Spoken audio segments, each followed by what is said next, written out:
All right. It looks like I may or may not be live. And I think everybody knows by this point that I am no tech wonderkin. I'm a problem child at the very least related to technology. So I think we should be good to go right now. And I will just, I guess, take a phone call. We will see. Hang on.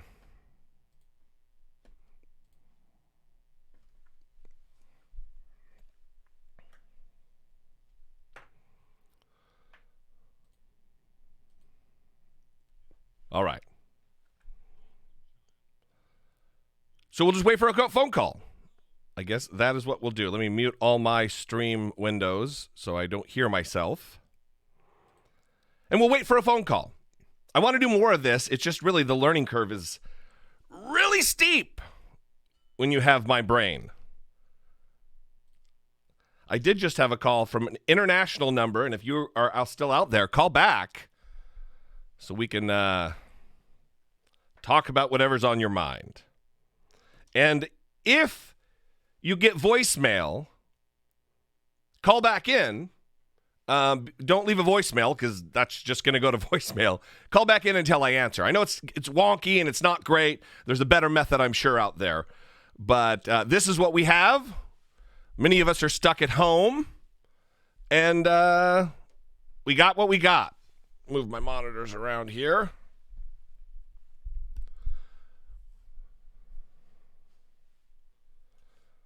All right. Here we go. First call. Welcome to the live show. Who is this and where are you calling from? This is Tracy from Arizona. Tracy from Arizona. What's on your mind? I'm interested in hearing your opinion of Trump balancing the needs of the economy over the needs of human life. I just want to hear your view on that. Thanks. Well, you're not stay on with me, Tracy. Tracy hung up. Listen, this is a very good question, and I think that any normal politician is going to choose life over the health of the economy. There's obviously some balance in there where we need to prioritize economic health, but not at the cost of human life, not at the cost of our seniors and our immunocompromised, poor people. Those aren't the people that we should be taking the brunt of the difficulty right now. It absolutely should be all of us weighted equally, a joint burden, if you will. Another call. Wow, what perfect timing. You're on with Jesse. Turn your computer off so we don't hear it. Who is this and where are you calling from? Yeah, my name is Victor. I'm calling from Las Vegas. Victor from Vegas. How can we help you, sir? Yeah, my question is this. How can we implement the 25th Amendment if there's no way to get the Senate to get on board with implementing it right now? Because it's costing us lives and it's costing us, our country. Yeah, stay on with me, Victor. Tracy just a couple of minutes ago hung up, and I want this to be a discussion, not just me yammering into a microphone. Let me get some notes out here. The 25th Amendment. Now, in our system of government, in many aspects, it's a lot about checks and balances. I mean, the short answer, and you can tell me to FO because you're not going to like the answer, is there is no way. And the reason that is the system we have is in place is because we don't want there to be easily ousted a president. Look, our founding fathers and the gentlemen, and many of them weren't gentlemen, they're slave-owning scum, but they set this system up so there would be counterbalances in place that, let's say that there was a coup, I don't want to use that word, but there was an attempt to remove a president just by the cabinet. They wanted there to be other counterbalances in order to prevent that. Now, no one knew that we would have a goddamn Donald Trump. Nobody expected something like that. So the rules are kind of in flux right now. But that's the answer. What do you think?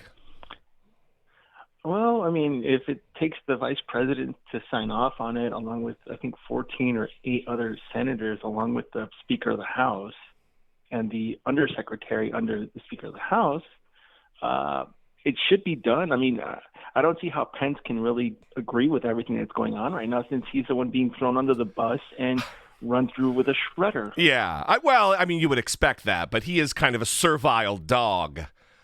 Pence is the kind of guy, I said this on my podcast the other day, that Pence is the kind of guy that, you know, there's a saying that if you could beat a dog, throw it in the trunk, and then an hour later open up the trunk, and the dog will be so happy to see you. Thank you. Oh, my God, thank you for opening up the trunk after all the crap you just put it through. That's Mike Pence right now. Uh-huh. Pence is he's happy to be here. It doesn't matter that he's being excoriated by the American public in public opinion. It doesn't matter that Donald Trump shits on him left and right. He's happy to be at service to Donald Trump. He doesn't have a lot of dignity, that guy. So doesn't look like it. Oh, well, I mean, what do you think? What do you think about this stimulus package they're trying to pass, and the fact that I think it's going to be more than 5 senators, I think by the end of this week, that have gotten caught insider trading due to their briefing on the COVID-19 situation? Well, 2 different questions. One would be about the stimulus package, which I believe should pass today. If not, for sure it'll pass tomorrow. I think the Democrats have legitimate concern, legitimate worry for propping up massive corporations, many of whom don't even pay taxes, many of which indicates that's a person, and I don't believe corporations are people. Many of which don't even pay taxes. And then the other thing is about the insider trading, which needs to be investigated. I'm not going to convict unless what they would do is they investigate, they go in, they look at patterns of trades prior to that, they look at when the briefing was, they could subpoena text messages to know exactly what kind of information was being talked about. There's ways to get to the bottom of this to make no doubt. I mean, Chris Collins is a congressman from New York, the very first member of Congress to endorse Donald Trump, and he's in prison right now for insider trading. And they made a case based on all of those different elements that I just named. So, I mean, it's everything's disclosed within their filings under the Senate rule for disclosure of stocks and assets. Yeah. So, I mean, there would be discrepancies out the window. Well, in looking at this. Yeah, it's not a matter of discrepancies because it's publicly filed. It's a matter of you have to prove intent. You have to prove that they used this insider information they had to make the trades they made. So you do that by looking at their past trading behavior. You do that by any communications they've made. You do that based on the meetings that they had and the information they learned in those meetings, and then what subsequently took place to their trades.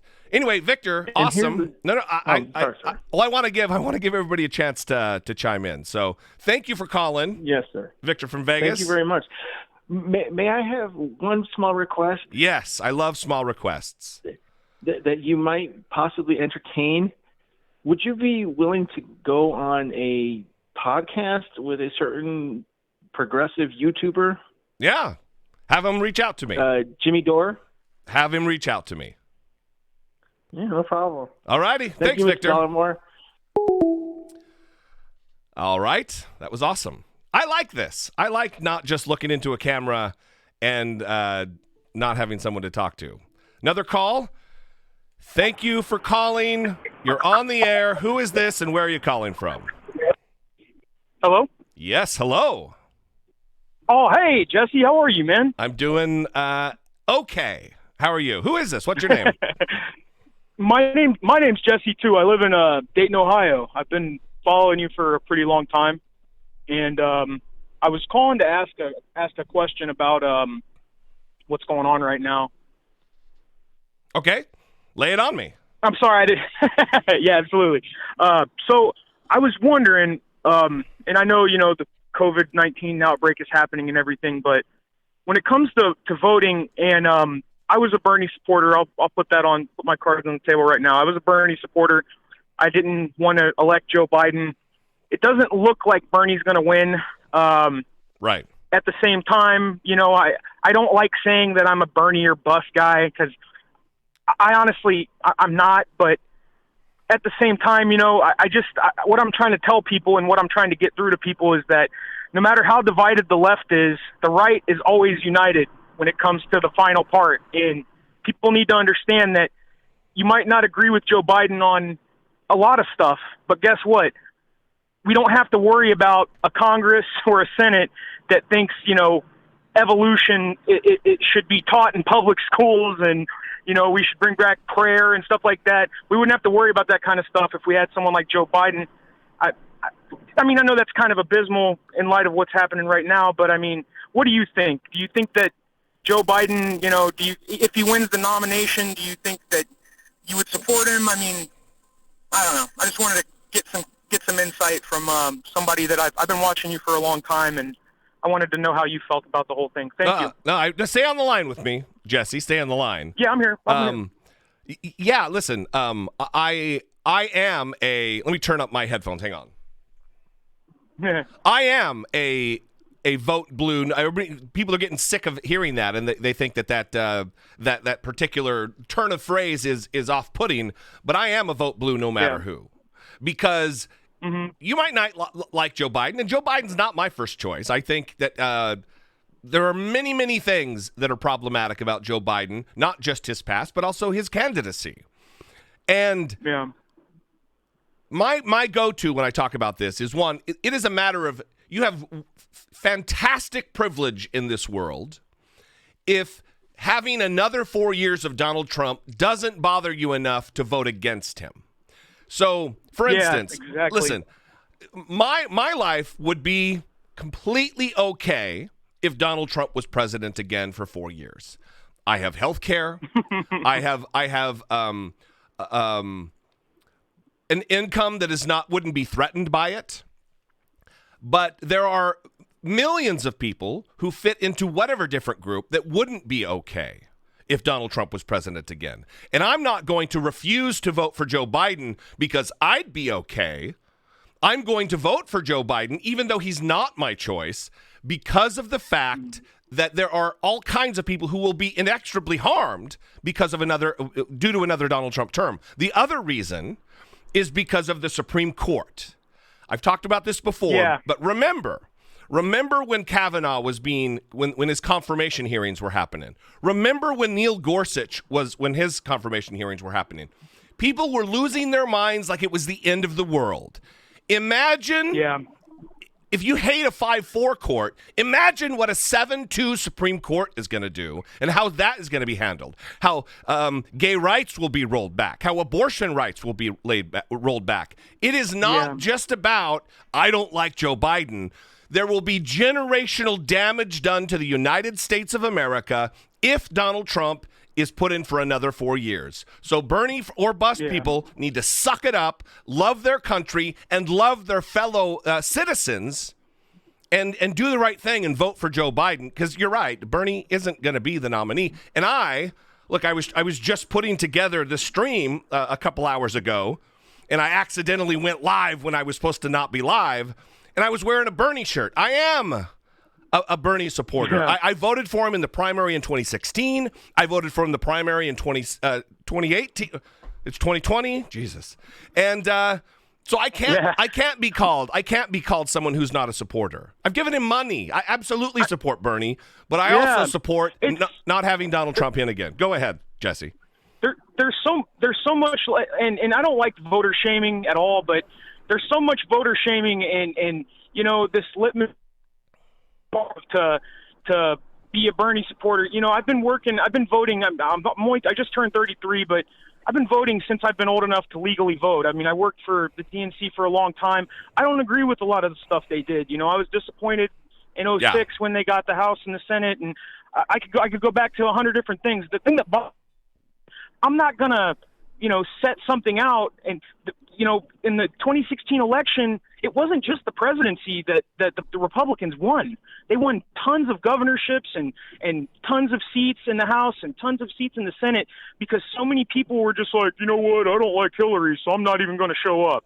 And you're right, people don't understand that you might not like Joe Biden, but guess what? He's not going to repeal abortion. He's not going to, he might not give us exactly what, leftists want as far as health care, but it's going to be a hell of a lot closer than Trump care, which is probably just going to be some damn tax cut for billionaires, because that seems to be the only thing that he can get, that he wants to get through, just like the bill that they have now. Everybody's willing to give, are you willing to, my grandpa said this, he said, they're giving people $600, $1,200, but they're going to give corporations a crap load of money.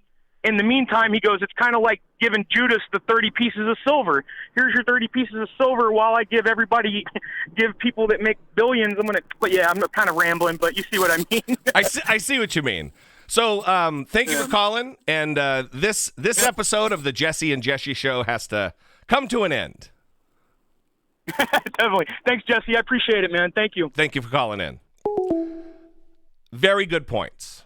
And listen, this is something I'm passionate about, because I think a lot of people are upset. Look, I don't think Bernie was treated well in the primaries, but we got to deal with what we got and then address our issues with the DNC after we get Donald Trump out of office. It's very important for the lives of not just people who are seeking refuge in the United States, not just undocumented immigrants, but women all over the country whose abortion rights have been rolled back time after time after time in states like Texas and Louisiana and Mississippi. And we're getting another call. Thanks for calling. You're on the air. And who is this? Where are you calling from? Hi, my name is Kelly Johnson, and I am from Grand Rapids, Michigan. Is it Terry or Carrie? Kelly. Kelly. Okay, Kelly. Go ahead. Sorry. I've been wanting to say this for a long time. Long-time listener, first-time caller. Sorry. Fantastic. I've always wanted to say that. Yeah. What's on your mind, Kelly? Well, I love your show, and I've been watching for a very long time. I am super excited about you possibly kicking off a cooking show. Something grilling or outside would be phenomenal to see. That I gotta listen. Kelly. I've talked about my challenges with technology, and I'm figuring it out. I got to figure something out, but it might end up being something like this, like a live stream situation where it's just me talking and answering questions, because the thought of producing a cooking show is daunting, to say the least. Anyway, what else do you have? Thank you for that, though. I appreciate it. No worries. So I'm just curious what everyone thinks, or what you think Mike Pence's possible role in this COVID-19 craziness could possibly be. Because to me, he looks like Leslie Nielsen, and I feel like we're all on the movie Airplane, and we don't know where we're going or what we're doing. So what exactly do you I want to understand your question. Your question is, what exactly is his role in all of this? What do you mean by that? Well, he seems confused. Alex Azar seems confused. Yeah. I'm definitely confused. The only person that seems to be a voice of reason over here is possibly Governor Whitmer, and thank God she's blue. Yeah. Here in Michigan right now. Yeah, I think there's been a lot of talk. There's been a lot of conjecture about whether or not Mike Pence was put in place to be some kind of a fall guy, in order that Trump would be able to assign, like if he botches this, that Trump would be able to assign a new vice president for the race in 2020. I don't so much believe that. I don't so much believe that because of the fact that Donald Trump has really taken the lead role every day. He's out there. Every day he's given the briefings. So the reason I think they're confused, this is just my personal opinion being an outsider looking in, is how many times did we see Sarah Huckabee Sanders say something definitively, and then only minutes later Donald Trump tweet out the completely opposite thing? So I think what happens is people in the administration, and I don't feel sorry for them, they chose to serve this man.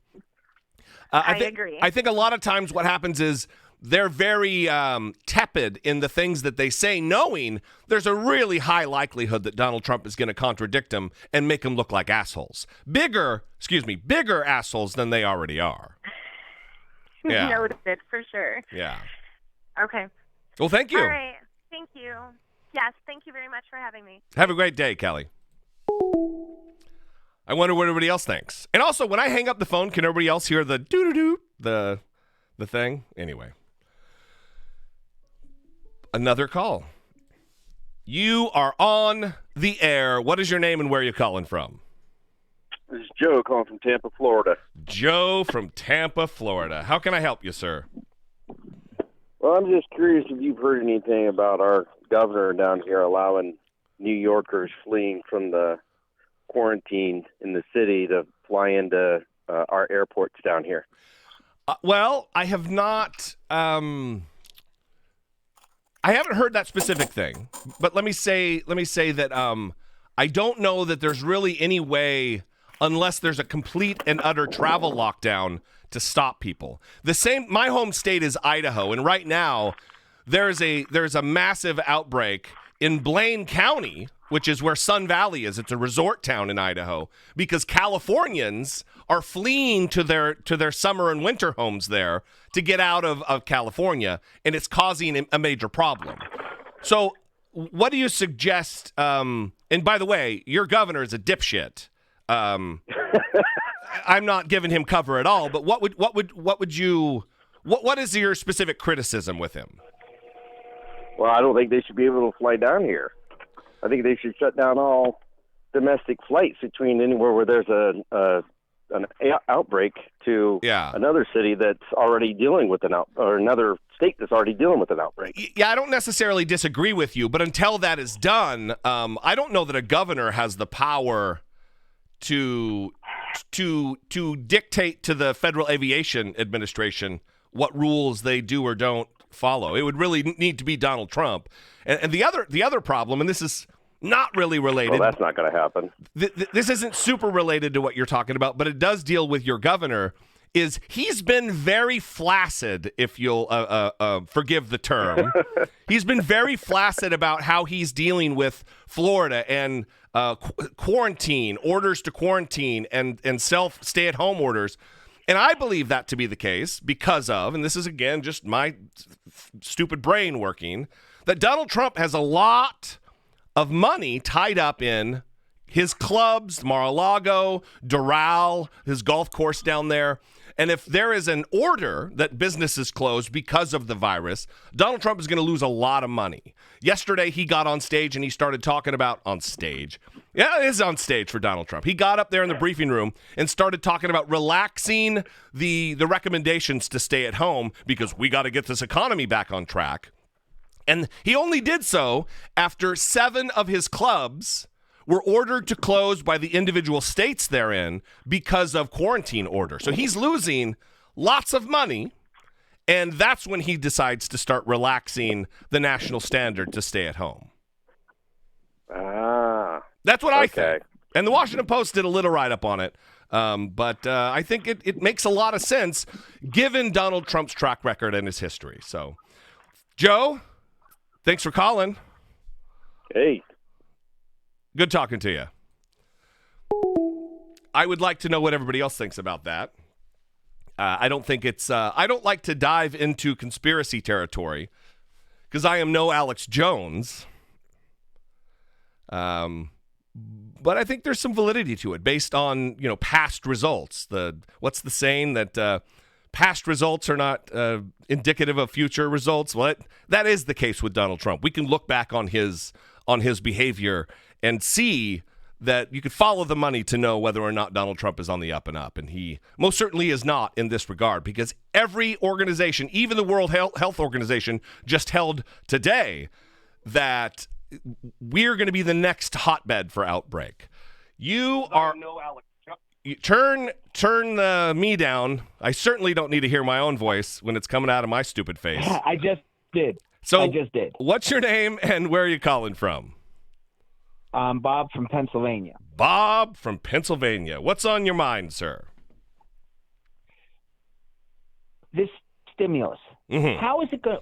Why isn't anyone talking to these credit card companies? Because a number of people live paycheck to paycheck. Sure.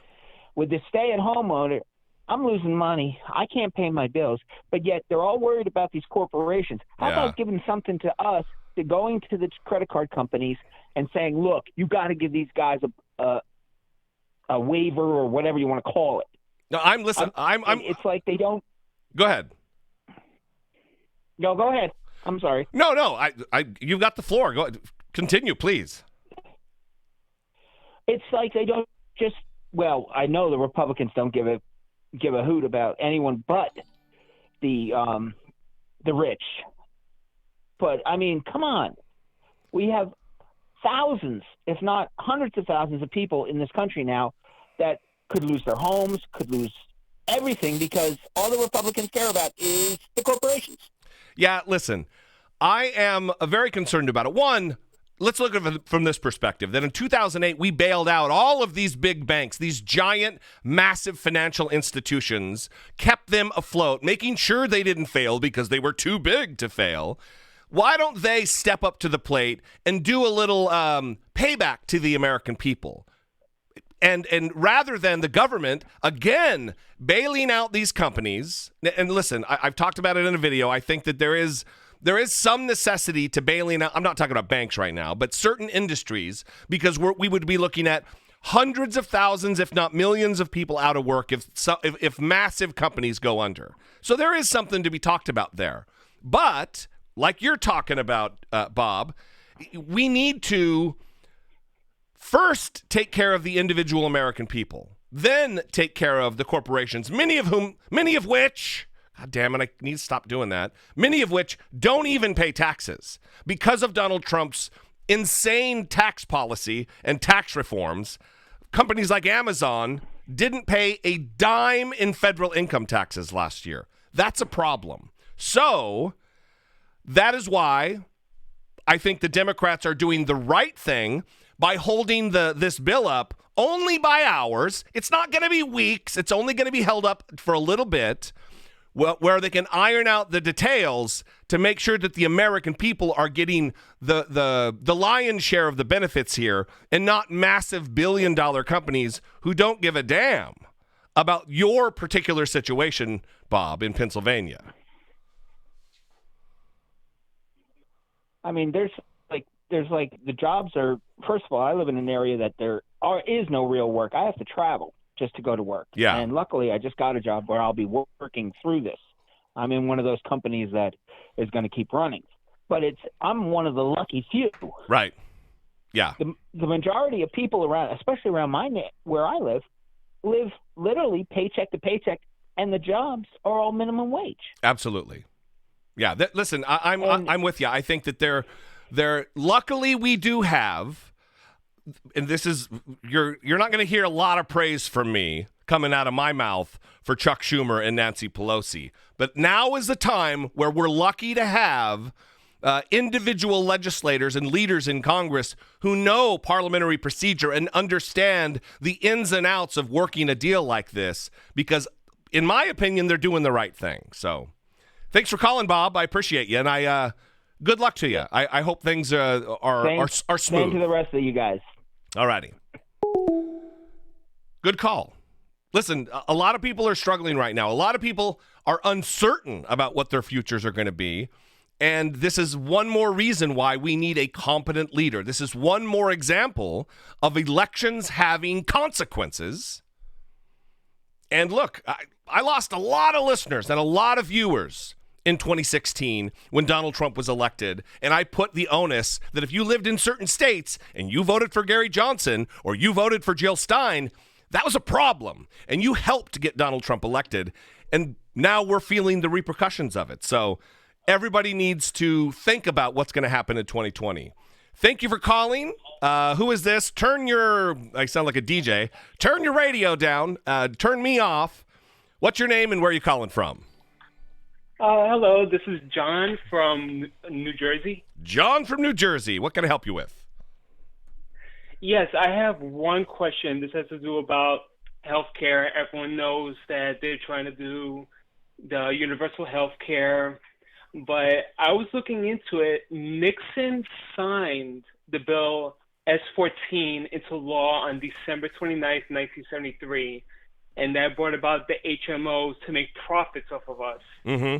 If they could somehow stop that law, could we begin to see universal health care? I'm not familiar. I don't like to talk when I'm out of my depth, and I have no idea what that bill is. I'll have to look into it, John. But they would have to repeal that because it is, as it stands now, it is law. They would either have to pass a subsequent law that would nullify that or repeal that law. But yeah, listen, I don't think that profit should be a metric in saving people's lives because companies have a fiduciary obligation to their shareholders to make profit.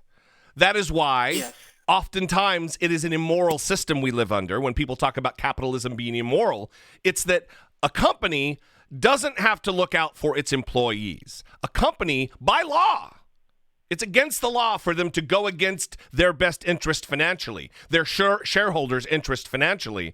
And because of that, they're able to step on the little guy, take advantage of their consumer base, and that is exactly what we don't want, really anywhere, but certainly not where people's lives and health are in the balance. So, again, sorry to not give you an answer because I only know what I know, and that's not something I know.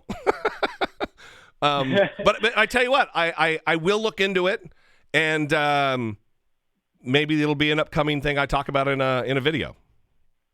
All right.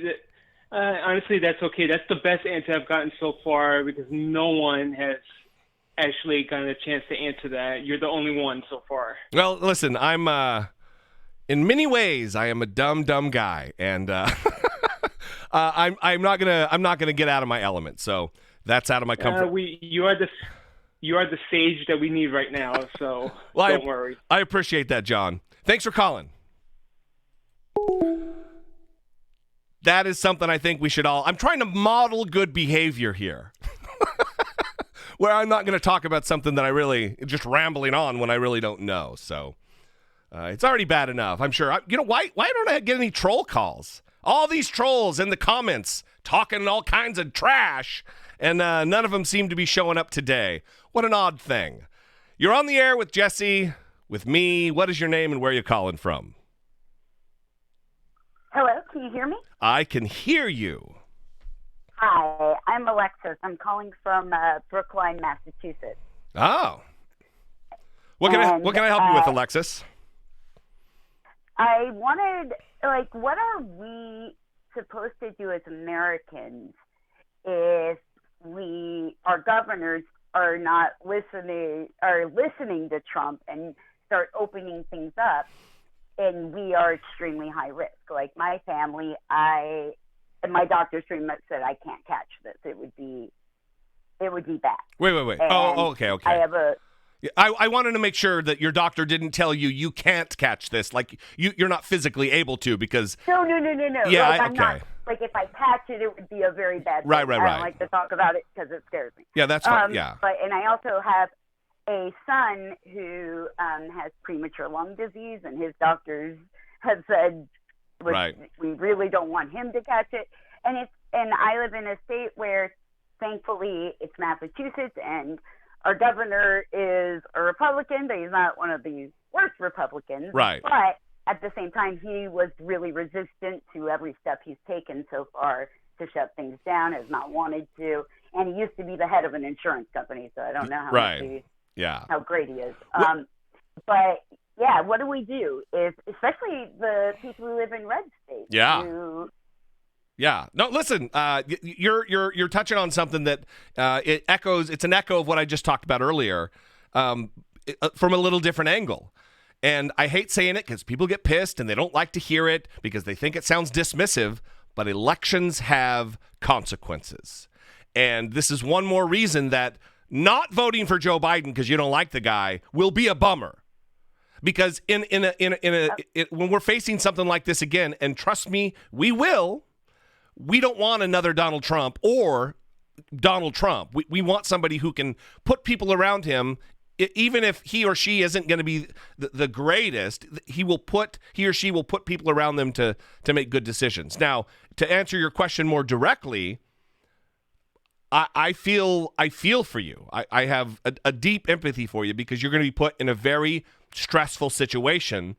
and you're going to have to choose your health and the health of your kid over being forced to go to work because your governor is a jackass. Now, your governor is jackass light. He's like Mitt Romney type of jackass, former Massachusetts governor. Probably a little bit more liberal than Mitt Romney is now. I mean, Mitt Romney, when he was governor of Massachusetts, was a lot more liberal than even he is now. But I feel for you. That's rough. What do you think you'll do? Right now, my husband, he was the one working. I stayed home with our son, and he has stopped working. And we were in a situation because we're religious Jewish, and he actually works as a kosher supervisor of a restaurant. And they're under a nonprofit somehow. We don't really know why they're a nonprofit, but they got the title of nonprofit. And we had problems because we couldn't even apply for unemployment. And because nonprofits are exempt. And right.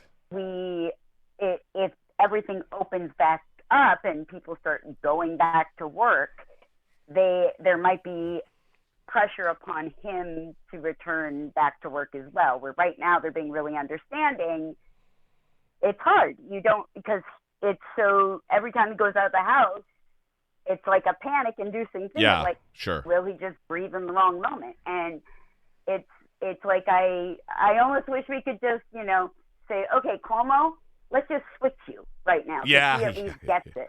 Listen, Cuomo's another guy that I've had criticisms of in the past, and he's handling this like a champ. Too. He's handling this not only like a champ for the citizens and the residents of New York State, he's also handling this like a champ in his pressers that CNN, I don't know about anybody else, but CNN's covering them bell to bell, the whole thing, where he's just ramming it down Donald Trump's throat the entire time, because that's the kind of leadership we need right now in the White House, and we don't have that.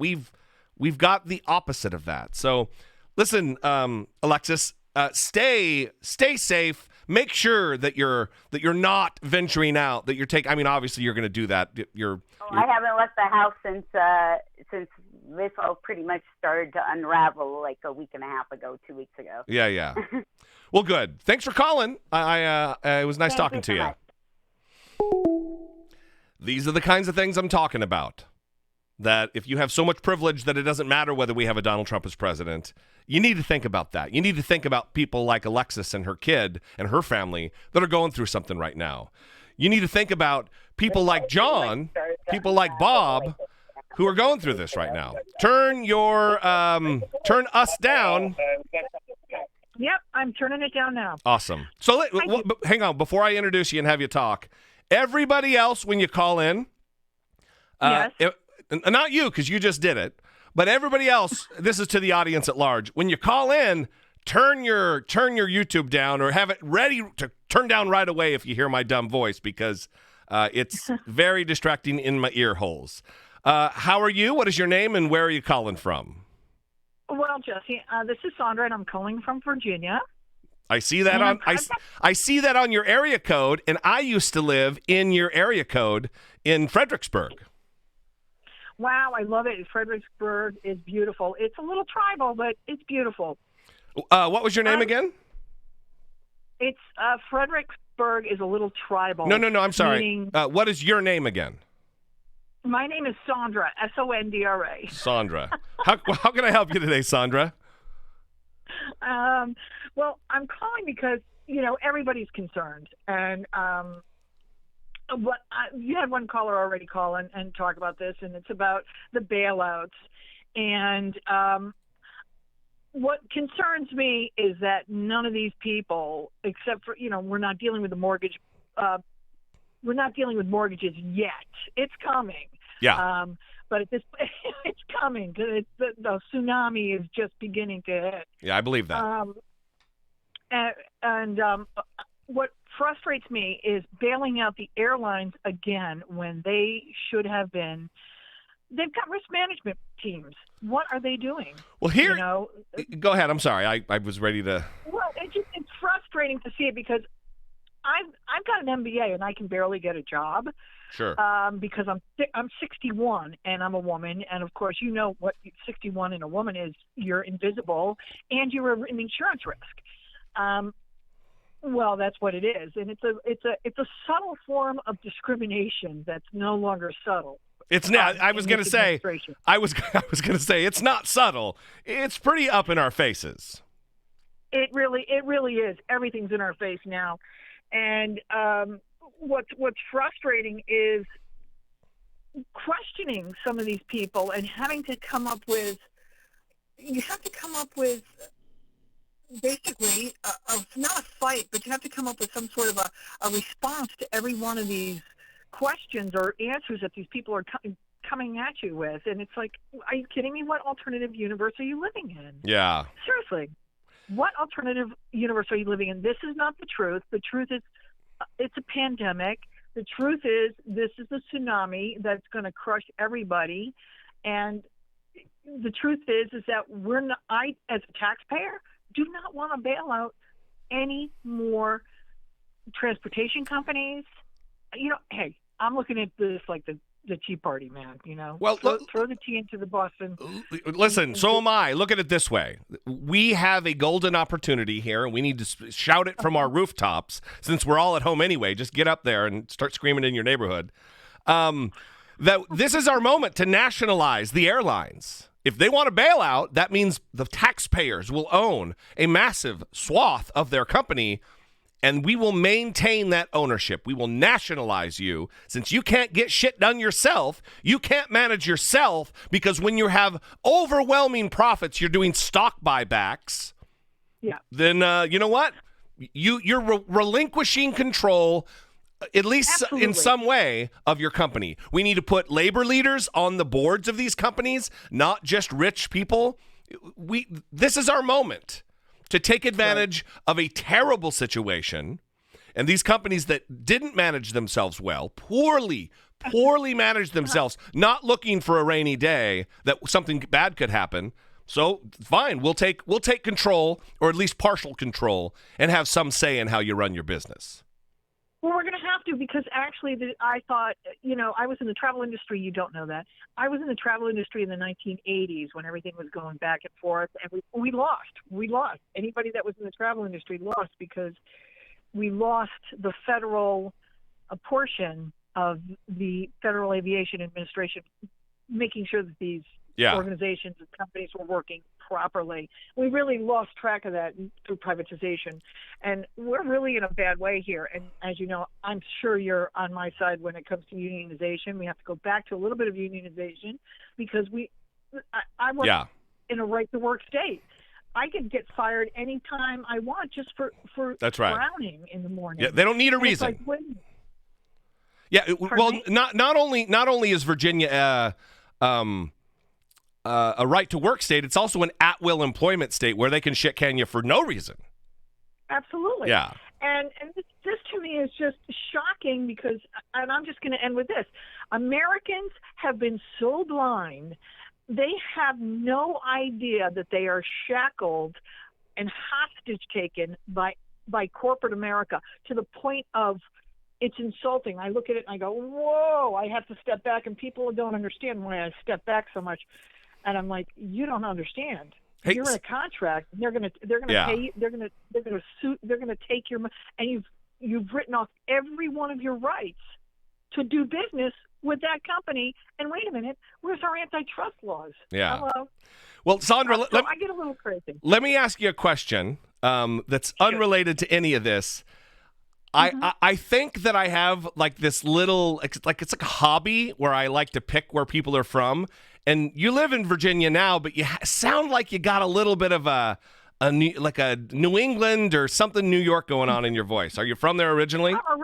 I'm originally from Connecticut. I spent 21 years in Florida, and I have back to Virginia. So, yeah, you got it right. Yeah.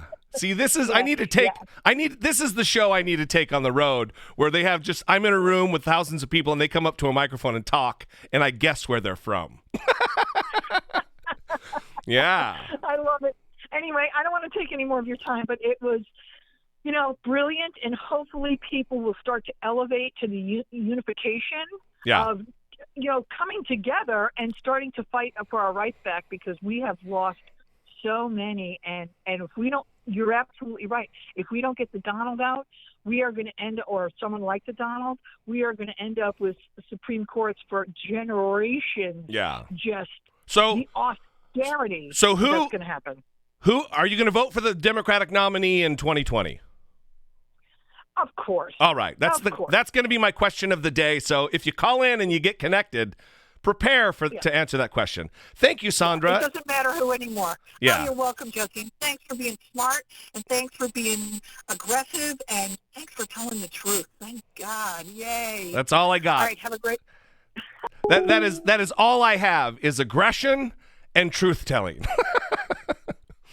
Listen, this is working out better than I anticipated. There's plenty of calls coming in, and we're talking about good stuff. There's not a whole bunch of overlap, and all of that is super, super good. So you are on the air. What is your name and where are you calling from? I'm calling from Arizona. My name is Colleen. This is your second Arizona call today. Yeah. Colleen. I wrote Tracy again because she was the first. Go ahead, Colleen. Hi. Thanks again, brother, for what you do. I'm serving the United States Army Reserve. Oh, nice. And it's been difficult underneath this orange asshat. But his statement yesterday with trying to get the government open back up again just really bothers me, because what we're seeing going on in Italy, where they didn't take quarantining themselves seriously, and tons of people are dying. I don't want to see that in my America. So I'm just I don't think it's a good idea, but I mean, again, it's the governors who are doing the things. If he says, nope, go back to work, are the governors still going to put their foot down? Is Cuomo going to say, nope, hell no, you're not going to go back to work yet. We're going to wait this out a little bit longer. Yeah, this is a great question that I actually am seeing on screen here, that Mr. Catfish Jr., not quite as easy to say as Colleen, but he also asked, do you think Trump will make people go back to work if he thinks it will help him save Wall Street and his power base? These are on the same kind of line here. And the problem with the main problem with Donald Trump being president is that he is a colossal, historic, stupid person. So he thinks if you just get everybody back to work, then everything's going to smooth out and it's going to be fine, not realizing that there will be exponential transmission of this virus, which is going to cripple the economy. What we need is leadership in this moment to make the hard decisions, like forced quarantine for everyone, except for essential, first responders and people who are really making sure that, like grocery store workers and restaurant for takeout, so people can eat and stuff. And then we will take care of the problem early on, flatten the curve, as they've been saying, and then we can get back to work and have the economy roaring again. But you can't, if you do it prematurely, it's going to cripple us for even longer, and that is what we're witnessing right now. Do you agree or no? Yeah. No, yeah, totally. I mean, it's one of these moments where you wonder if there was a Democrat in office. I mean, first off, we know a lot of things wouldn't have happened up until this point. But, how would it have been handled sooner? He tried to say a lot of negative things about Obama when the swine flu was going on. And yet they can show that, if you look, Obama took, extreme action early to try and, keep the country from having this major epidemic sweep through it. Well, but yet, this guy, has gone to play golf in the beginning. He didn't take it seriously, called it a hoax. Well, and then, one of the problems, behind the curve. One of the problems, right, we're certainly behind the curve, but one of the problems right now with the way Donald Trump is rewriting history related to Obama did something different than Donald Trump has ever done.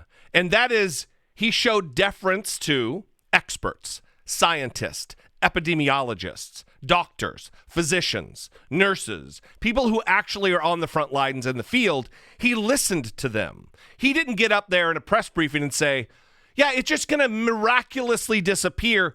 I've just got a gut feeling. Look, I'm smart. I've got a feeling that it's gonna go away. I've got a feeling that these first round of clinical trials are going to go well.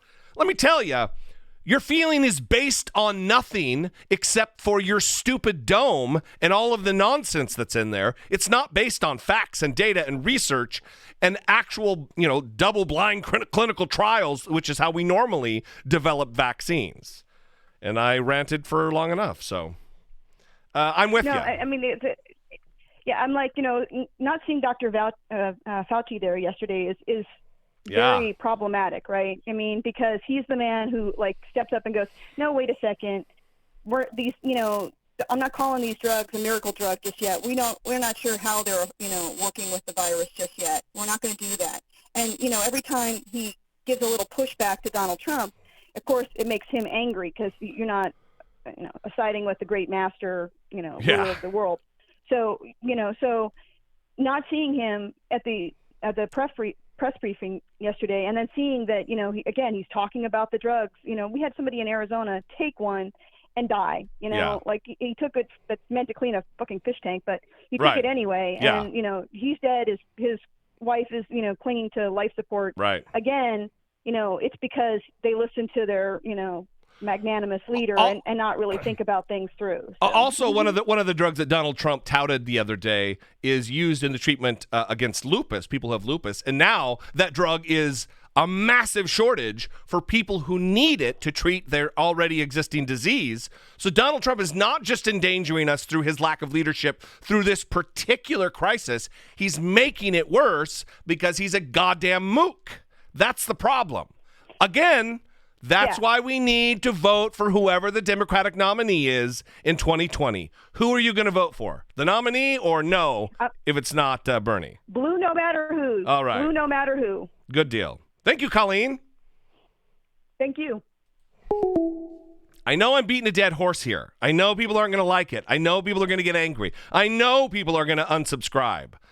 You know how many people, hundreds and hundreds of people unsubscribed to my channel when I did my video saying that I endorsed Bernie, that I was going to vote for Bernie in the primary. Hundreds of people bailed out.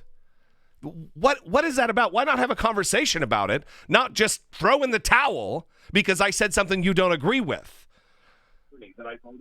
Turn down your computer. This is Jesse. You're on the air. What's your name and where are you calling from? My name is Hope, and I'm calling from good old California. Hope from California. How can I help you, Hope? I'm sorry? How can I help you? What can I do for you? What's your question? What's your comment? Well, first of all, I have to tell you that I only started watching your YouTube channel less than a year ago, but it was one of the best channels that I have found because it's the channel of truth. Wow. I'm retired.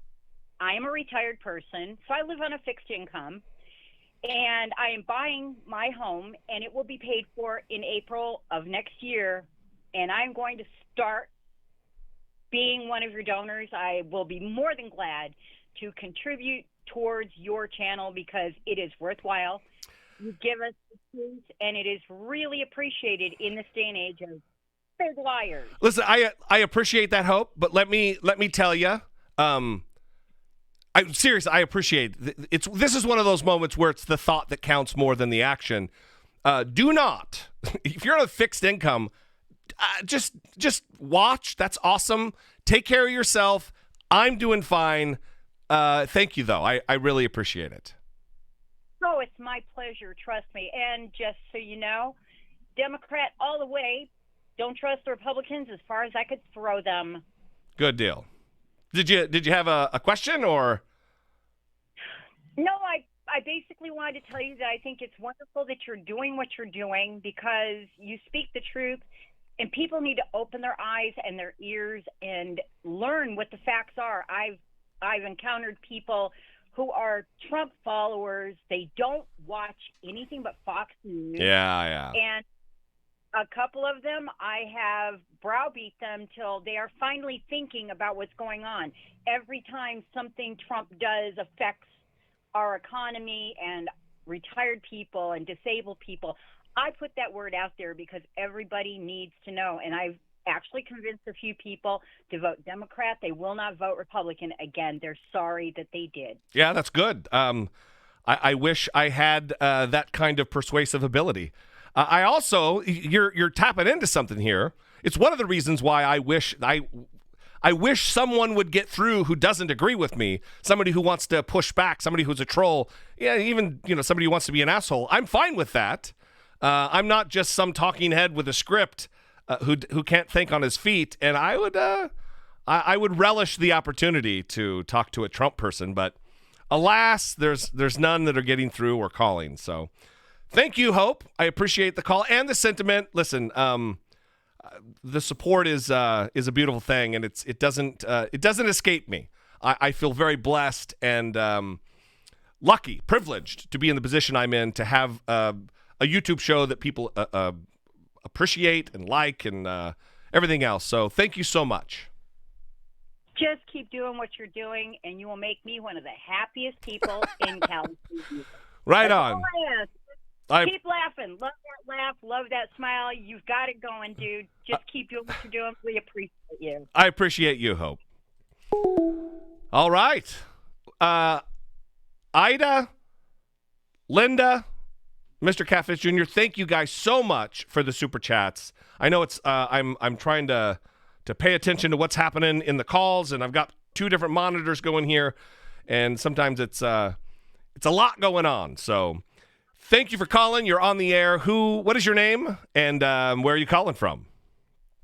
Hi, Jesse. It's Lisa. I'm calling from Arizona as well. Lisa from Arizona. We've got a lot of Arizona. That's awesome. Yeah. Well, we got nothing else to do. It's my day off. How can I help you? So I'm on the front line. I'm sorry. A grocery store worker. Oh. Let me ask you before you ask me, how is that going? What's it like day to day for you right now? Oh, it's ridiculous.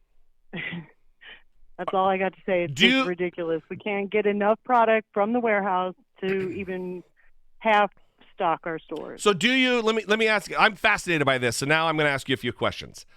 If you're okay with answering them. I won't ask where you work or any of that, but are you working in a store right now that is kind of forcing social distancing on its customers? Like, I went to a couple stores yesterday because we needed some stuff, and I waited in line for a half hour to get into one because they're only allowing a certain number of people in the store at a time. Then I went to another store that didn't seem to give a shit about that, and it was, as we say, or as it was said in the Marine Corps, it's asshole to belly button in there. Too many people, too many in the aisles. How is your employer handling that? Well, we have actually designated the first hour of our store opening for seniors. That's good. That's beneficial. But we're just now getting the okay through our company to wear gloves and masks. And no, they are not regulating how quickly they come in. Wow. That's not only is it a danger for the customer base, it's also a danger for you working in there. Right. Around all of this. It's something needs to be done about that. It's I feel for you. I'm sympathetic. Yeah, well, any given day we got at least 200 people outside before the store even opens, waiting to come in, and they're just mobbed. Yeah.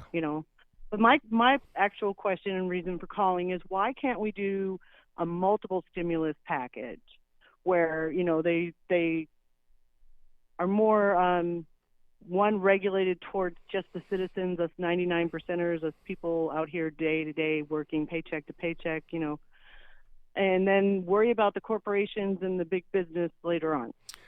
There's no reason why they can't do that. They absolutely can do that. I think that there are, and I wouldn't even disagree with that, but in just the first thing that came to mind is I like when they do it all at once, because you get to see what each party particularly prioritizes as important. Now, I know that there's a delay, a slight delay. I've been calling it a delay of only hours, because right now we're only 48 hours later than it would have been if the Democrats hadn't protested some of the idiocy that's going on in what the Republicans want. But there is no reason. They could do 2.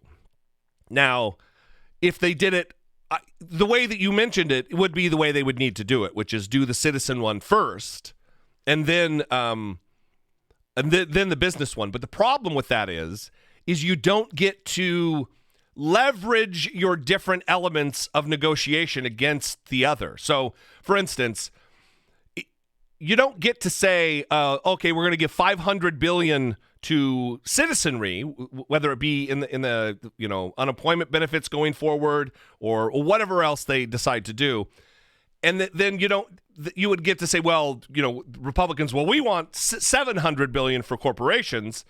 If you do separate bills, you don't get to in real time negotiate against what the other side wants. You know what I mean? You would negotiate, here it is. Here's the citizens one, and then you'd have to wait for the business one to come around, and then you lose that bargaining chip. That's just off the top of my head, but well, I understand that, but in real time, there are people out there who are going to worry about how to feed their families. Yeah, for sure. Well, listen, and whether or not they can keep the roof over their head, because there is nothing in the state of Arizona right now where they're saying, defer the rent or the utilities or anything of that, situation. Don't you have a Democratic governor? Ducey? Doug Ducey? Oh, it's Ducey. It's not. Didn't he? Is there a governor race up right now this year? I don't recall. I think maybe because I think we have McSally and everybody just for re-election. Well, listen, it is certainly, it would have been better to have been passed on Monday. Absolutely. It would have been better to have passed earlier. But right now we're only looking at maybe 48 hours, maybe 72 hours late. And the damage that will be done will be manageable. It's not like it's going to be 3 weeks and people are really going to be out of. We're talking about only a couple days, the delay. So, right. If it was going to drag on for weeks, I would tell Democrats, get your shit together, just pass this thing, just agree with these idiots, the Republicans, and get this thing passed.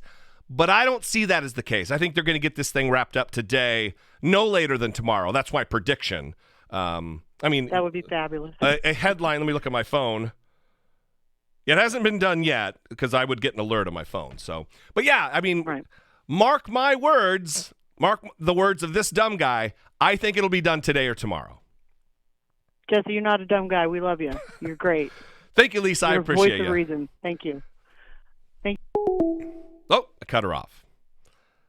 Next call. We'll see when that comes through. I get a lot of calls. People are leaving voicemails. A lot. I'm looking at the screen here. No trolls yet, though. Maybe this will be our first troll. You are on the air. What is your name and where are you calling from? I'm calling from Tennessee. What is your name? My name is Helen. Helen, how can I help you? I just want to encourage everybody while we're stuck at home to take the census. It's really important. It directs Helen. all federal funds and representation. Helen. And I really, really, really want everyone to do it. And it's really important. And I've participated in the last 3. Helen, when I was a child with my grandma. Hey, you emailed me a couple times about this, did you not? I did, actually. Yeah, we're Brittany and I are going to be talking about it on the next episode 663 of the podcast.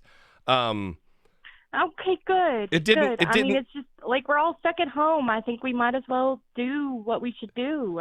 Let's all be counted. I want to do my job. It's the law to do so. So there are rarely federal. Well, there's a lot of lot of laws.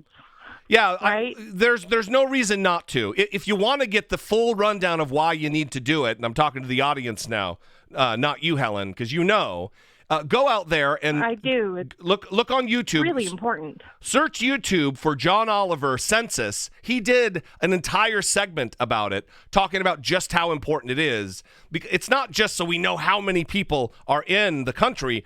It's so we can apportion federal funds all across the country. If you live in an area that has seen explosive growth, they could redistrict you. They could take away a congressperson from Texas. They get less representation for Texas and more for California. I mean, obviously it could happen vice versa, but it's very important to take the census. If you get that thing in the mail, I got one in the mail the other day that wasn't just about counting. It was about crime and victimization. They want specific data about that. So Helen is right. Well, Listen to Helen. Be careful because the Republicans have also been sending out a bunch of mailers recently that are asking for money. And I think everybody needs to know that if any data you enter on the internet asks you for money or support for a political candidate, that is not your census. Yeah, it is most certainly. It is a free thing that is. It is written in the Constitution that every 10 years the Congress shall count the people. It's written in early in. Everyone. Yeah, that's right. Everyone. Yeah. Well, and I am bilingual, and I am an enumerator for the second time officially. I mean, I went with my grandma, so. Well, I'm glad I've done this a few times. I'm glad you got through, Helen. I am too. I really want everybody, while we're home, we've got the mailer.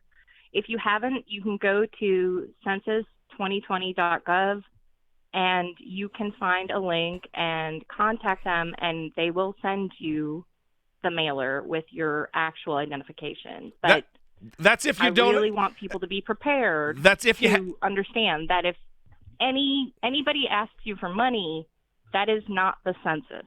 Yeah, it's not. Absolutely. Thanks for calling, Helen. I appreciate really the important. information. All right. Thank you so much for taking my call. Absolutely. I hope you have a good day, and I'm glad you're well. Yeah, me too. Thank you.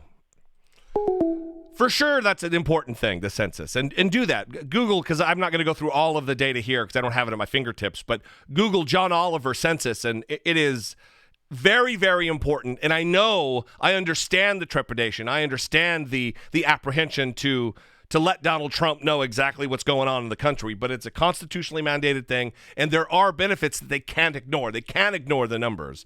So do that. Listen to Helen. You are on the air. What's your name and where are you calling from? Hey, Michael from Las Vegas, Nevada. Michael. How can we help you, Michael? Well, let's, I guess first things first. I just want to be the first one, I guess, to challenge you on the vote blue no matter who thing. Oh, please. Yes. Let's do it. Personally, I don't feel, I mean, I guess I'm a Democrat, but after this year, I'm not going to lie, I'm probably just going to be an independent. I don't trust the party anymore. I think that they are. That is a valid opinion. I might not be a Democrat after this year. Once we get rid of Donald Trump, there's no need for me to have some fealty to a party. I'm okay with that. Go ahead. Sorry. Yeah, absolutely. No, I completely agree with you. But to give up my power, which is my voting power, to Joe Biden, which is really just, more nonsense, the same BS over and over. I mean, I know I'm a person who really enjoys Bernie Sanders because at least he has a message and a vision. Every time you hear Joe Biden talk, he just kind of opens his mouth and whatever the Democratic Party says just kind of echoes its way out. But it's not a good option, and I guess yes, I probably vote for him because Trump. But outside of that, he's an awful option. Yeah, he's listen, an awful candidate. Yeah, Michael, you're not making a case for not voting for Joe Biden. Well, I mean, because hang on. Listen, brother, listen. You're saying that you disagree with me about vote blue no matter who. I only say vote blue no matter who in the instance of Donald Trump. It's not like we have some other Republican on the ticket. We have Donald Trump, a singularly and uniquely existential crisis and threat to our republic. So if you say you're going to vote for Joe Biden, and by the way, I don't think he's perfect. He was maybe my least, other than Tulsi Gabbard, maybe my least favorite guy up there. So, but you're not making a case to not vote for Joe Biden when Donald Trump is the other choice. Well, I can honestly say, I mean, let's be honest, he's not the candidate yet. A lot of times still, I know it's not the probable situation, but Bernie Sanders could still be. Nope. Maybe after this, maybe people will start seeing this health crisis as a reason to maybe push that direction. Listen, it is not. It is not. It's not absolutely impossible. But Bernie Sanders would have to win like 60 or 61% of all the available delegates left to get the nomination. It is virtually mathematically impossible for him to be. And it saddens me, but he's already stopped his Facebook advertising. They've stopped spending money in the campaign. He knows he's done. He just is. So we need to deal with reality on reality's terms. You know what I mean? I don't know, maybe 4 more years of, punishment would, help people wake up. I don't know. I just don't see Joe Biden or just voting for party fealty as the answer for the better America. We need more parties. We need more of this. We need more of that. But I survived 4 years under Trump just like everyone else. Right. I hate it, absolutely. But you know what? I can do 4 more years if I have to. Yeah, right. If Joe Biden is the option, yeah. I'm not going to be surprised if he loses. Yeah, right. Listen, I don't want to be a dick to you, but you're being really fucking selfish right now. Hang on, let me talk. I could survive another 4 years under Trump, but it's not just a 4-year thing we're talking about, Michael. It's also him appointing, for sure, 2 more justices to the Supreme Court, having a 7-2 juggernaut conservative opinion. So you're not a woman who will ever have to seek health care through an abortion. It doesn't matter to you, and it's not just 4 years. For decades to come, we will have these young men on the court deciding that it is illegal for a woman to seek health care in the form of an abortion. Your 4 years that you're able to live through will ripple out through generations. It is not just about you and me. Are you a white guy? Oh, no. So sorry that I gave that impression. No. I get it, dude. I'm just trying. My people are being persecuted left and right. I totally get it. But I mean, just because it's Joe Biden, look, he can lean on his own merits. And to sit here and parade him as the option and pretend like it's not a bad option and that people who are younger won't vote for him, I think it's disingenuous. And if he does lose, guess what? The Democratic Party should be at fault for this 100%. Yeah, you're right. And we shouldn't be blaming people, and we shouldn't be blaming the voters, because you know what? It's our power. It's our decision. You're right. So you can't just, blanket statement call everyone selfish. Listen. When it was selfish of the Democratic Party to rob the people by manipulating the system. So it's the 2 rights make a wrong argument is what you're laying on me. Well, the Democratic Party did something shitty, so I can't be blamed for doing something shitty too. That's what you're saying to me. Sure, I mean, if that's the way you want to go about it, yeah. I'm saying that they did. They did, and I agree that they did. I agree that they did. Multiple times, by the way. It's not. So why compound upon the damage done by also ensuring that Donald Trump gets reelected and is able to rip away children and babies from their parents, is able to strip away the right to health care through abortion from women, and a myriad of other things, taking away SNAP benefits, food stamp benefits from hungry children in the United States. All of that will be laid partially, because you only have 1 vote, partially on your doorstep, Michael. Are you okay with that? Oh, look, I already told you I'm voting for Joe Biden, but someone has to be devil's advocate in this because you looked like you were getting bored. Listen, I'm okay. I'm okay with the pushback.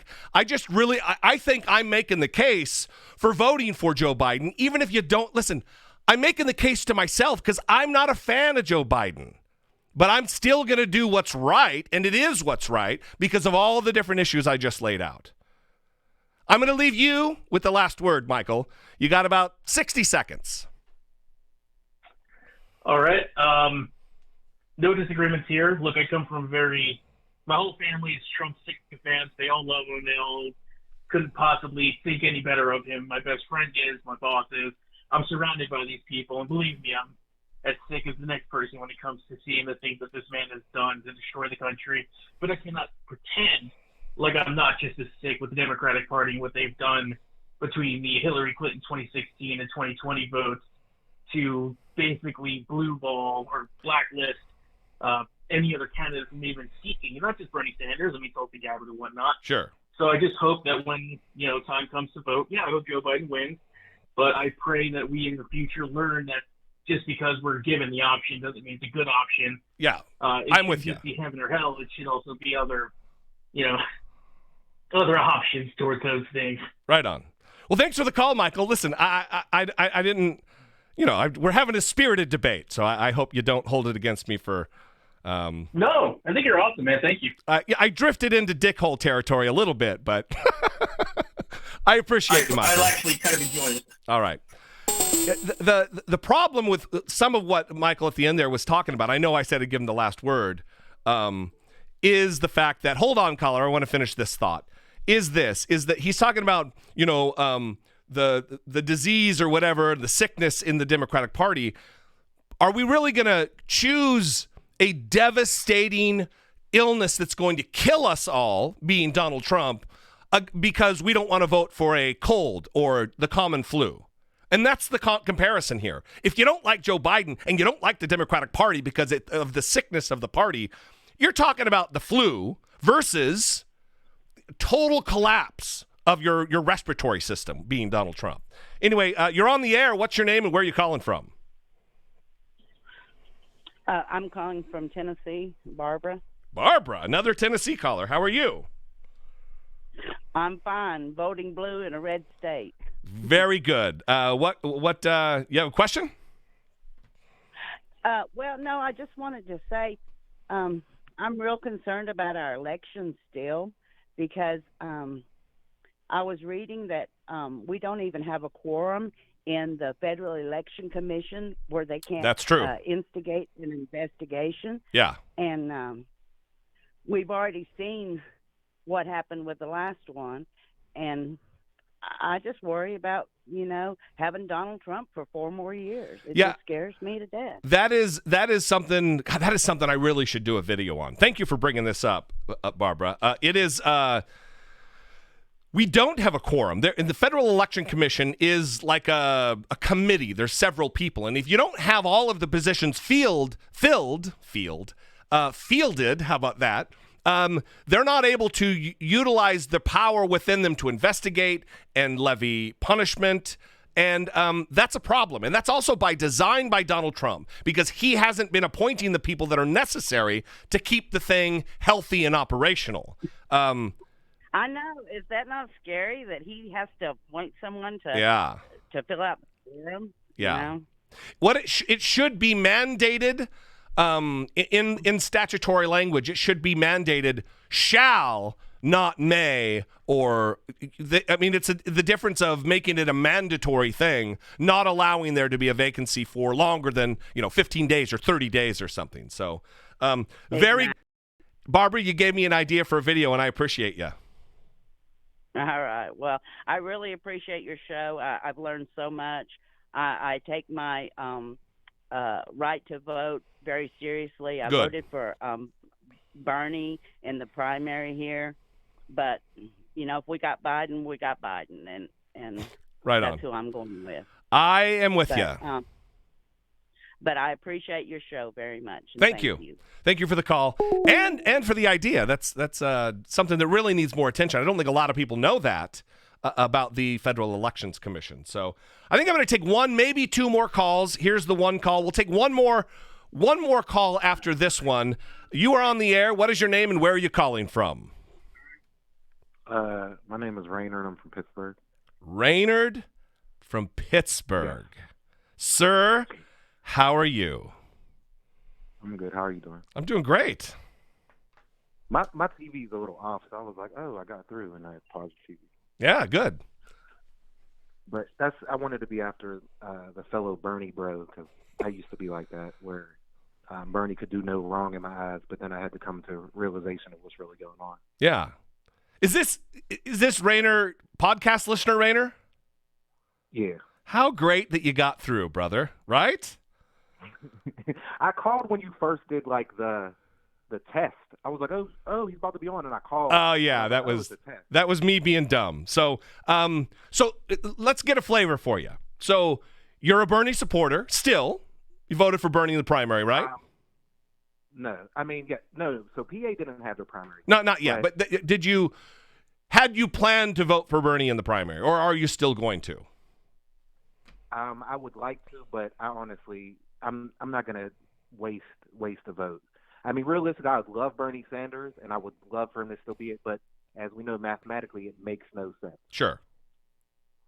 So I did want to push back on what you talked about on one of the previous episodes about. Sorry, we're out of time. No one can criticize me anymore. Go ahead, Rainer. No, I'll be supporting Biden with my vote. I don't want to, but I mean, what other choice do I have? No. What's your pushback? I want to hear it. I was teasing. I can't say it is Elizabeth Warren's fault that he lost the election. Okay, hang on. Let me give everybody context here because we're talking to the YouTube audience, most of the vast majority of whom don't listen to the podcast. So last time on the show, we talked about Elizabeth Warren, kind of the blame for Bernie's downfall electorally being laid at Elizabeth Warren's feet, that she didn't endorse, so it's her fault that he didn't get more delegates and do better in this election, even though states like Washington and Idaho, which he crushed in 2016, he lost to Joe Biden this time around. So, having said that, say what you said again and let me hear it. So, I don't think it's necessarily her fault that he lost, but they are both faults to each other. They were so much of the same candidate that it split that base. Yeah, so let me, and that's true, but that's the system we have of Americans being able to pick which particular candidate represents them the best, even if their platforms are the same. Because let me tell you, Klobuchar and Biden, and Delaney and Biden, and Bennett and Biden, and so many others of those other candidates are the same. They're the same. So why should we say Klobuchar or Biden he's the reason that Klobuchar didn't do better? We're not blaming Joe Biden. Brittany Page, and my take also, is that for some reason, because of internalized misogyny and built-in misogyny here in America, the final woman, the most viable woman candidate, she gets blamed rather than just Bernie's own shortcomings. I'm saying they're both at fault. Like, look at right now. Look at how Elizabeth Warren and Bernie Sanders are still fighting to make the whole virus situation better. Yeah, sure. They are so alike that you would think that they would have teamed up somehow or decided that one should take more of a forefront and support the other because they're so much alike. They're so much alike that they don't even really say bad things about it. Okay, well, then let me ask you this. Let me ask you this, because I'm going to put this back on you. You know how I always talk about on the podcast? Let's get on the ground with this. Let's get right on the ground. So I'm Elizabeth Warren, and you're Bernie Sanders. Okay, we'll do a little role playing here. Nothing sexual. Okay. I'm Warren, you're Bernie. So we get in a conference room. This has to be pre-running for president, right? So we can say, listen, we both agree on everything, almost to the T. Who's going to be the one to not pursue becoming president of the United States of America? How does that conversation go? Listen to this, and I'm the biggest. Listen to this. I honestly don't know, but listen to this, and I'm the biggest Bernie supporter ever. Yeah, okay. Elizabeth Warren, when I really, really look at it, and you force me to really look at it, is a better option. They should have went with her, push her. Yeah, but how between the two of them do they decide who doesn't pursue the highest office in the land? How do they come together to decide that? It would have depended on at what time period they were doing this at. And I guess the only thing you'd have to look at is the analytics. What actually seems to be pushing the other one a little bit further. I mean, I'm not excited for another double white ticket where it's a white old guy and a white old woman, but I would take that over anything else. He's likely going to pick somebody like Kamala Harris, maybe. There are a couple other options out there that he could pick that wouldn't be an all-white ticket. And I think he would be shooting himself in the foot. Really, the only other person I could think that would be decent for him to pick would be Elizabeth Warren, which would be an all-white ticket, but it also would bring a lot of progressives on board to vote. But Stacey Abrams in Georgia, that would be a good option. Anyway, but I still want to talk about this. So I don't know how you would have that conversation. I won't lie. I don't know how. And I don't know either. I don't know either, and that's why I don't blame Elizabeth Warren. However, why is it that Klobuchar's downfall isn't being blamed on Joe Biden?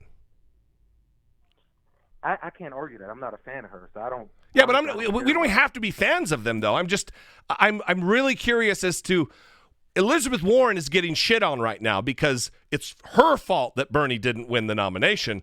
But why is Joe Biden not being blamed for Klobuchar's failure? I mean, for me, that's why it rings true to me that it's a misogynistic thing and not. No, I definitely agree with that. Okay. I definitely agree with that overall. I'm not saying that it's either one of their faults. I'm saying that they hurt each other. I'm not saying it's either fault. You cannot place that on her. Yeah. You can't place it on him, whichever way it went. I agree with that, Rayner. I agree with that. With the Klobuchar thing, did any of us ever think she really had a chance? She did. So there's not going to be huh? She did. That's what I'm saying, but it wouldn't be really newsworthy for us to talk about why she is in the nomination. We didn't really. Yeah, but no. But it's the same. We're talking about the same effects on one another when you have similar or identical campaigns. That's the only reason I bring it up. Anyway, was there something else? I think you said you had something else. No, I was just saying in general that it's definitely the man-woman thing. I won't even lie. I know it is.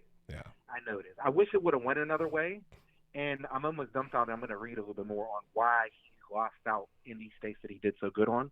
But you can't blame them. But I think that them running at the same time right now hurt each other's campaigns. Well, listen, when you do your research, we love the research and the data and the facts on the podcast. I Doubt It with Dollemore. When you get done with your research, send in a voice memo and regale us with what you found, and then we can talk about it there. I will definitely do that. All right, Rayner. I appreciate you. Thank you for calling in. All right, man. Have a good day. You too. All right, one more call, and then I got to go because it is hot as hell with studio lights. Even my glasses started fogging up. My big pumpkin head is just radiating heat.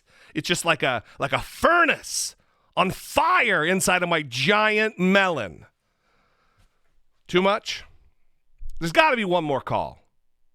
There it is. Oh, international call. Fantastic. What's your name and where in the world are you calling from?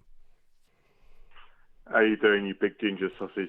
It is another podcast listener, Wayne from the UK. I don't even need to know. I don't even need to ask you and have you say your name. What's going on, sir? How can I help you? I'm good, mate. I'm just seeing how you're dealing with this whole lockdown thing. We're going mental over here about it by not obeying hang on. what the government decrees. Repeat that because nobody understood what that particular slang was. You said what? Right, okay, so we're apparently on lockdown over here. Oh, okay. But because we have a more libertarian populace over here, we're just doing what we like. Yeah. And the government are like, oh, how do we deal with this? And now the army are getting recruited to come and tell us to stop being silly idiots. After Boris Johnson, his talk yesterday, what was your reaction to Boris Johnson yesterday? My reaction was, personally, try to stop everyone, because there are too many people over here that have had it too good for so long that you're going to have a hard time trying to tell people to not do what they want to do when they've had the freedom to do what they want to do for so long.